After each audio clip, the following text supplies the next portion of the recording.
జీవ వైవిధ్య పరిరక్షణతోనే మానవ మనుగడ సాధ్యమని Jawaharlal Nehru technological university director doctor KVST Muralikrishna అన్నారు.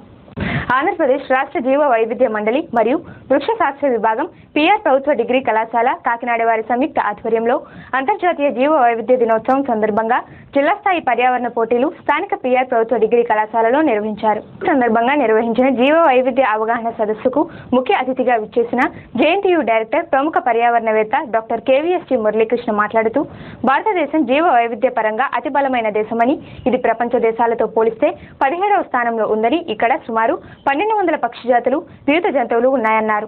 ఇస్రో విశ్రాంత శాస్త్రవేత్త వై శివప్రసాద్ మాట్లాడుతూ జీవ వైవిధ్య పరిరక్షణకు ప్రతి ఒక్కరూ కృషి చేయాలన్నారు. ఆంధ్రప్రదేశ్ నేషనల్ గ్రీన్ కోర్ ప్రాంతీయ సమన్వయకర్త కేసరి శ్రీనివాసరావు మాట్లాడుతూ జీవ వైవిధ్యానికి నష్టం కలిగించే ప్లాస్టిక్ వాడకం తగ్గించాలని, వివిధ వృక్ష జాతులు పరిరక్షించాలని పిలుపునిచ్చారు. జాతీయ స్థాయిలో అంతర్జాతీయ జీవ వైవిధ్య దినోత్సవం ఈ నెల 22, 23 తేదీలలో ఆంధ్ర విశ్వవిద్యాలయం విశాఖపట్నం నందు నిర్వహించడం జరుగుతుందన్నారు. అనంతరం పోటీలలో విజేతలకు సర్టిఫికెట్ బహుమతులు అందజేశారు. ఈ కార్యక్రమంలో క్లస్టర్ రిసోర్స్ పర్సన్ ఎన్ వీరభద్రరావు, బిఎస్వి రమణమూర్తి, పిల్లి గోవిందరాజులు, విద్యార్థులు, వారి తల్లిదండ్రులు పాల్గొన్నారు.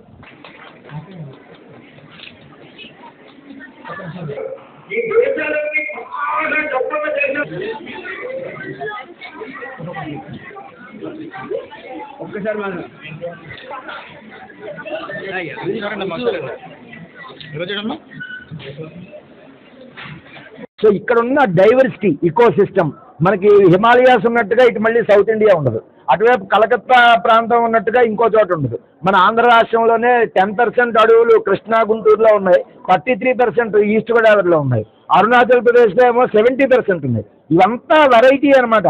ఈ డైవర్సిటీ ఉండడం మూలంగానే అది చాలా కంట్రీస్ చాలా స్ట్రాంగ్గా ఉంటుంది. అన్ని రకరకాల ఫారెస్ట్, రకరకాల వెదర్ కండిషన్స్, రకరకాల పీపుల్.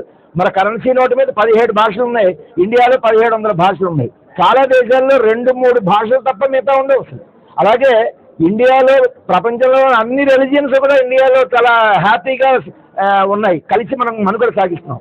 అందువల్ల ఈ డైవర్సిటీని మన నేచర్, మనిషి నేచర్ కూడా అన్వయించుకుంటే my nature is my future అంటారు. అంటే మన నేచర్ అంటే మన స్వభావం ఎప్పుడు కూడా ఎలా ఉండాలంటే చదువుతో పాటుగా ఆటలు, పెయింటింగ్, రకరకాల లాంగ్వేజెస్, రకరకాల పర్సన్స్తో ఫ్రెండ్షిప్, వాళ్ళ నుంచి నేర్చుకోవడం, ఇలా ఉన్న వాళ్ళే లైఫ్లో చాలా స్ట్రాంగ్గా ఉంటారు. ఇది మనం ఇవాళ నేర్చుకోవాల్సినటువంటి ప్రధానమైన విషయం. India has a glorious future. వీటన్నిటినీ ఇంత విజయవంతం చేస్తున్నందుకు, ఇందులో ఇంత ఆదివారం నాడు ఇంత ఎండలో కూడా చాలా భక్తిభావంతో, పర్యావరణం పట్ల భక్తిభావంతో వచ్చిన అందరికీ కూడా కృతజ్ఞతలు, శుభాభినందనలు. ఆంధ్రప్రదేశ్ రాష్ట్ర జీవ వైవిధ్య మండలి ఆధ్వర్యంలో పిఆర్ గవర్నమెంట్ డిగ్రీ కళాశాలలో జిల్లా స్థాయిలో చిత్రలేఖన మరియు వ్యాసరచన పోటీలు నిర్వహించడం జరిగింది. ఈ పోటీలకి సుమారుగా 48 పాఠశాలల నుంచి 238 మంది విద్యార్థులు పాల్గొనడం జరిగింది. అదేవిధంగా పేరెంట్స్ కూడా సుమారుగా 150 మంది పేరెంట్స్ కూడా పాల్గొనడం జరిగింది. ఇంత చక్కగా విద్యార్థులందరూ కూడా వారి యొక్క జీవ వైవిధ్యం మీద, పర్యావరణం మీద చాలా చక్కటి వారి అభిప్రాయాన్ని తెలియజేయడం జరిగింది. ముఖ్యంగా ఆంధ్రప్రదేశ్ రాష్ట్ర జీవ వైవిధ్య మండలి యొక్క సభ్య కార్యదర్శి బీవీఏ కృష్ణమూర్తి గారి యొక్క ఆదేశాలను అనుసరించి ఈ కార్యక్రమం నిర్వహించడం జరిగింది.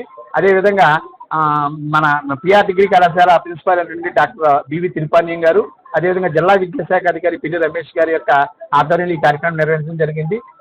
జేఎన్టీయూ డైరెక్టర్ అయినటువంటి డాక్టర్ కేవీఎస్టీ మురళీకృష్ణ గారు చాలా చక్కగా విద్యార్థులకి పర్యావరణం పట్ల వారి ఏ విధంగా వాళ్ళది తీసుకోవాలి, ఏ విధంగా చేయాలనేది చాలా మంచి విషయాలు తెలియజేయడం జరిగింది. ముఖ్యంగా విద్యార్థుల్లో జీవ వైవిధ్యము, అదేవిధంగా పర్యావరణం పట్ల అవగాహన కల్పించడానికి ఆంధ్రప్రదేశ్ రాష్ట్ర జీవ వైవిధ్య మండలి ఈ కార్యక్రమాన్ని నిర్వహించడం